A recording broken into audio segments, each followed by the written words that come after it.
Bharat Myanmar સીમા પર સવારે 4:35 ભૂકંપ આવ્યો હોવાનું સામે આવ્યું છે, જેની 6.8 તીવ્રતા નોંધવામાં આવી છે। લગભગ 1 મિનિટ સુધી ભૂકંપના આંચકા અનુભવાતા 50 લોકો ઇજાગ્રસ્ત અને 6 લોકોના મોત થયા હોવાનું જાણવા મળ્યું છે। ઉત્તર પૂર્વ ભારતના આસામ, બંગાળ, અરુણાચલ, બિહાર અને ઝારખંડ સહિતના વિસ્તારોમાં ભૂકંપના આંચકા અનુભવાયા છે।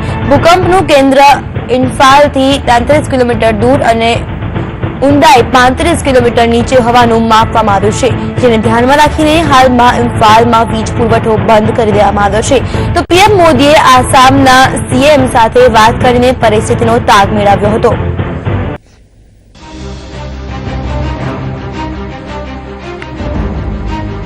તો પૂર્વોત્તર ભારતમાં 6.8ની તીવ્રતાના ભૂકંપના ઝાટકા અનુભવાયા છે। આપને જણાવ્યું દે અસમ, મણિપુર, બિહાર, ઝારખંડમાં આ ઝાટકા અનુભવાયા છે, ત્યારે 2ના મોત થઈ ચૂક્યા છે, જ્યારે અનેકને ઈજાઓ પહોંચી છે।